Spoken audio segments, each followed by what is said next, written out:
La casa del asesino del hacha es una leyenda estadounidense que luego de 100 años de antigüedad sigue causando terror. 8 sádicas muertes a sangre fría en la que 6 niños y 2 adultos fueron masacrados a manos de un hombre que jamás pudo ser encontrado. Se dice que sus almas en pena aún rondan por los pasillos y que el dolor de las víctimas sigue ardiendo entre las paredes. Embrujado o no, esta casa se convirtió en el atractivo principal de quienes buscan experiencias paranormales, tal y como lo hizo un intrépido cazafantasmas que se atrevió a tentar a su suerte y terminó apuñalándose a sí mismo con su propio cuchillo. Pero comencemos desde el principio. Esta es la historia de la casa del asesino del hacha.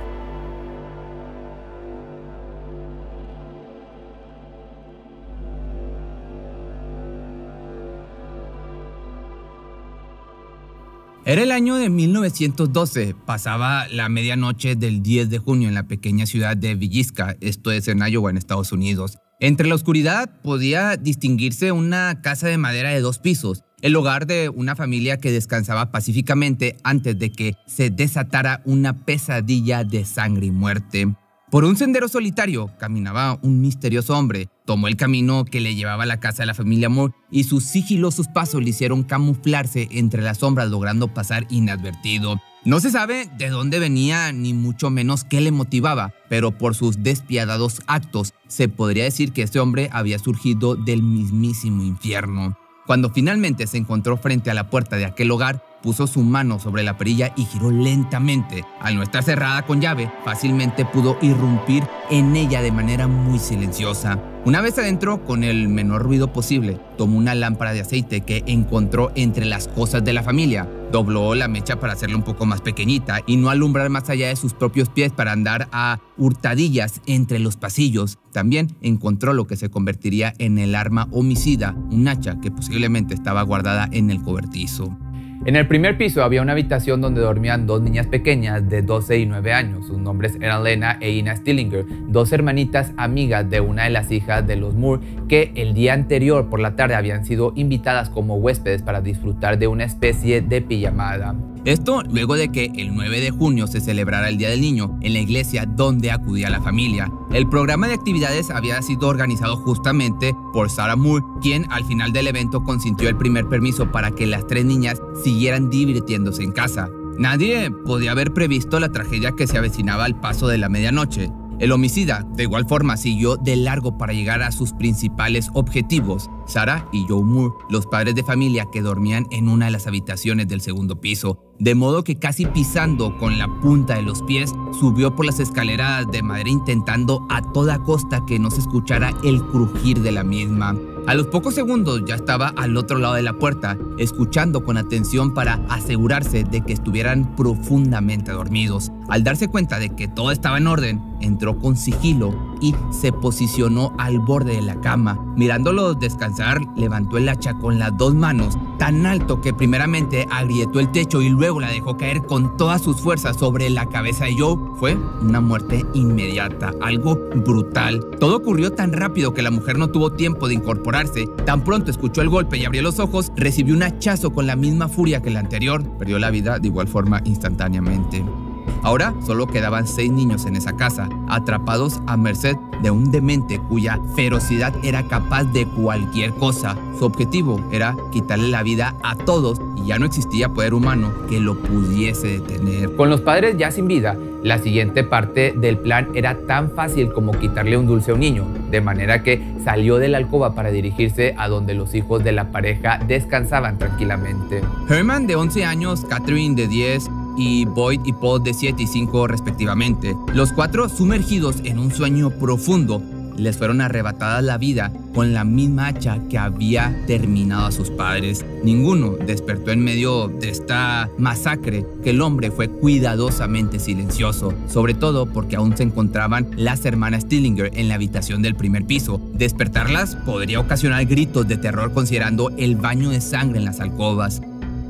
Convertido en un total infierno, el asesino del hacha era quien gobernaba. Adueñado de los pasillos, descendió por las escaleras para dar su tiro de gracia, poner fin a la vida de las dos pequeñitas que quedaban con vida. 2 hachazos mortales después y había terminado. Una despiadada masacre sin motivo aparente. No obstante, en lugar de correr, de huir de la escena del crimen, se dispuso a hacer algo inimaginable. Este asesinato iba mucho más allá que un simple desahogo de cólera. Lo que hizo después de apuñalarlos fue tan escalofriante que dio lugar a las historias paranormales que se comenzaron a contar tiempo después por los habitantes del lugar, quienes pensaron que las almas de la pareja y los menores quedaron atrapados entre aquellas paredes pintadas con el rojo del sufrimiento y el dolor, que esta es una segunda historia que también te voy a estar contando en este video. Aún con el arma homicida en la mano, regresó a donde sus primeras víctimas para destruir sus cabezas, golpe tras golpe, hasta hacerlas nada, hasta triturarlas, dejando irreconocible a los Moore. Posteriormente cubrió los cuerpos con sábanas e hizo lo mismo con las cabezas de los 4 hijos. Puso sobre la cara de Herman una camiseta, un vestido sobre la de Catherine y finalmente cubrió a los otros 2 hermanos menores. Luego, en el primer piso, las hermanitas sufrieron el mismo procedimiento después de que ya estaban sin vida. Pero ese no fue el final de tan espantosa escena, sino que procedió a juntar distintas telas con las que cubrió todos los espejos de la casa. Quizá como parte de algún ritual satánico con motivos que solo en su cabeza pudieron tener sentido. Pero después abrió el refrigerador, sacó un trozo de tocino crudo de 2 libras y lo envolvió con una toalla para colocarlo en el suelo justo al lado de un pequeño llavero que, según investigaciones, no pertenecía a la familia que ya no contaba con vida. Lo que pasó después únicamente es del conocimiento de quien perpetró esta brutal escena, el hombre del hacha que salió del domicilio cerrando la puerta con llave y escapando sin ser visto por nadie. Fue hasta la mañana del día siguiente cuando una vecina llamada Mary Peckham notó la ausencia de los Moore. Ellos se caracterizaban por despertar temprano para realizar las tareas del hogar.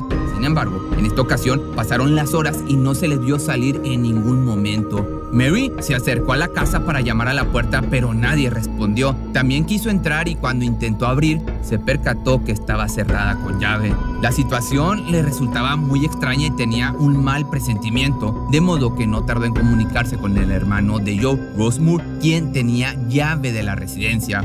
Cuando finalmente pudieron entrar al domicilio, se encontraron la espantosa escena que habían dejado los recientes hechos, una total carnicería. Las primeras en ser vistas fueron las hermanas Stillinger, posadas sobre la cama con la cabeza a la mitad. Este tétrico descubrimiento rápidamente fue denunciado con las autoridades por medio de una llamada. Pasaron pocos minutos cuando Hank Orto, jefe de la policía de Villisca, logró llegar al lugar. Sin embargo, no había mucho por hacer puesto que nadie había sobrevivido a semejante carnicería, como te digo. El arma, sin embargo, fue encontrada al interior de la habitación de huéspedes y por medio de una reconstrucción de los hechos pudieron darse una idea de lo que pudo pasar. Con la evidencia recabada se pudo llegar a la conclusión que todas las víctimas dormían al momento de los ataques, a excepción de una, Lena Stillinger, la menor de 9 años, que fue encontrada con posibles heridas de defensa, una de ellas en el brazo. Se cree que intentó escapar del agresor, ya que su cuerpo estaba posicionado de manera transversal en la cama. Además, el camisón largo con el que dormía lo tenía alzado hasta la cintura y no llevaba ropa interior, lo que llevó a los detectives a especular sobre un posible abuso.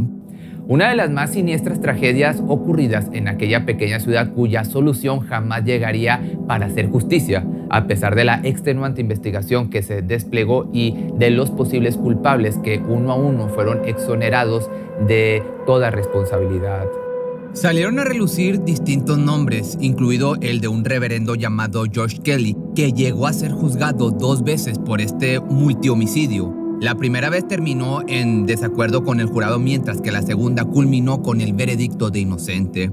Los años así fueron pasando y poco a poco la casa comenzó a ganar fama de estar embrujada. Se empezaron a esparcir historias de supuestas cosas paranormales y de pronto en el año del 94 se puso a la venta. Quienes tuvieron la valentía de comprarla fueron Darwin y Martin Lynn, un matrimonio encargado de dirigir un museo sobre la historia de Villisca. Durante los siguientes años, se dedicaron a restaurarla, esperando lograr un parecido a su estado original, ya que en el periodo de 1912 a 1994 sufrió una serie de remodelaciones que buscaban alejarla de su cruel historia. Le había sido agregado un sanitario, se eliminó el patio delantero para ampliar la cocina y poco a poco fueron perdiendo el aspecto fúnebre que hacía erizar la piel de quien estuviera entre aquellas paredes. Lo cierto es que la pareja la tomó como una oportunidad de negocio, viéndola como una posible atracción para los turistas. Todo estaba en nuestros bolsillos y en el ingenio de Darwin. Entonces se nos ocurrió lo que pensamos que era una copia razonable de cómo se veía en 1912. Esto lo dijo Marta en una entrevista. El tema de lo fantasmagórico tenía un auge increíble por aquellos años, ya que las películas de Sexto Sentido y Candyman gozaban de una gran popularidad entre el público americano. No obstante, lo que sería una excelente oportunidad para el matrimonio se vio lamentablemente interrumpido por el fallecimiento de Darwin en el año del 2011. Una tragedia que llevó a la mujer a vender el museo y hacerse cargo únicamente de la ahora conocida como la casa del asesino del hacha. El lugar fue restaurado y se convirtió en uno de los principales atractivos de personas interesadas en la historia de asesinatos, estudiantes de medicina o criminología que buscan recrear los hechos, o turistas incluso fanáticos del terror. Además, otra de las atracciones que esta escalofriante casa tenía era permitir a los investigadores paranormales pasar la noche al interior de sus habitaciones para documentar sus experiencias y determinar si en realidad sucedían cosas inexplicables. Así fue como la noche del 7 de noviembre del 2014, el cuidador de la propiedad llamado Johnny Hauser recibió a quienes serían sus huéspedes en aquella ocasión. Nada en ese momento parecía indicar un peligro inminente, fuera de los detalles que contaba el cuidador al haber pasado varias noches ahí. Según él, pequeños sustos por algunos ruidos extraños o voces infantiles que se atribuían a las supuestas almas de los niños atrapados en este lugar. El hombre era igual fanático de la historia, por lo tanto no le resultaba tan perturbador este tipo de vivencias. Sin embargo, ninguno de sus relatos de miedo lo habían preparado para lo que sucedería esa noche. Un hecho tan perturbador que nunca jamás volvió a dormir en aquella casa. Todo transcurría con normalidad. Johnny era el encargado de recibir a los visitantes y ya se encontraba listo esperándolos. De pronto apareció un sujeto con pantalones tipo camuflaje y un cuchillo de caza amarrado a su cinturón. Le pareció un poco extraño, pero tomando en cuenta que su atuendo era muy común entre la gente del lugar, solo resaltó en su mente la presencia del cuchillo. No obstante, lo que más llamó su atención fue que el sujeto era un hombre de aproximadamente unos 50 años y había llegado a la casa junto a sus padres, que ya eran bastante ancianos.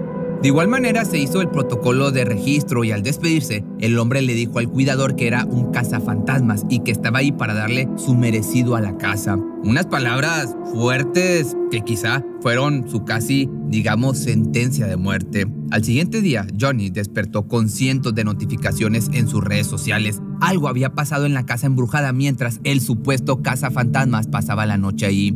Los titulares que llevaban por nombre "Hombre se apuñala en la casa del asesino del hacha". Esto causó una fuerte impresión en él y rápidamente salió con dirección al lugar de los hechos. Cuando entró, descubrió sobre el piso de la cocina una manta de la que sobresalía la patita de un oso de peluche, el cual estaba ahí como otros tantos juguetes que los visitantes llevaban como regalos a los menores que perdieron la vida en este lugar. Sin embargo, lo escalofriante era que este en especial estaba bañado en sangre, una imagen que de una u otra manera revivía la siniestra escena de las víctimas de 1912. No de nuevo, no otra vez en esta casa, fue lo que pensó Johnny, quien comenzó un debate con Marta acerca de si debían cerrar el lugar. Se supone que esto debería ser divertido, deberíamos cerrarlo. Fue parte de la conversación que tuvieron mientras, con ojos de asombro, contemplaban la escena ensangrentada. El cuidador le contestó que hacer eso significaría aceptar que esa propiedad en realidad estaba embrujada, lo que daría lugar a personas curiosas que irrumpirían en ella hasta su deterioro. Ambos entraron de igual forma a la habitación de los niños, justo donde el investigador paranormal fue encontrado por sus padres con el cuchillo atravesado en el pecho. Supuestamente una autolesión que había tenido lugar en medio de las averiguaciones que se encontraba haciendo en el dormitorio. Luego del incidente, nada se pudo concretar y cientos de dudas quedaron en el aire, en especial por parte del cuidador, quien deseaba preguntar muchas cosas al hombre que se apuñaló a sí mismo. Fue hasta varios años más tarde cuando un programa de televisión llamado Kindred Spirits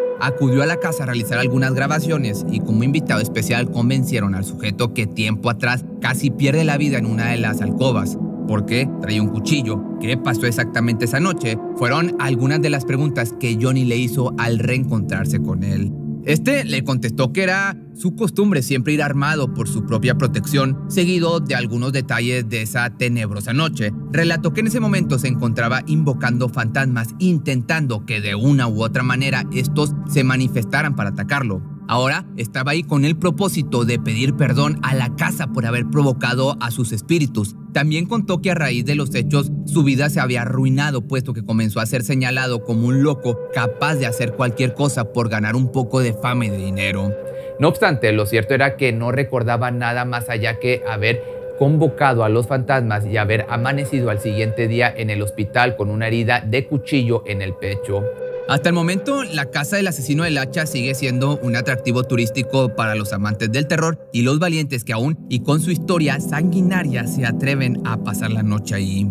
Así que ya lo sabes, si algún día eres tan valiente para visitarla, abstente de llevar un hacha o un cuchillo o cualquier objeto con el que te pueda hacer daño. Si te gustó este video y tienes algún caso, pues como este, que es entre paranormal y crimen, me puedes mandar un mensaje a mis redes sociales o incluso mándame un correo que es correo@pepemisterio.com.mx.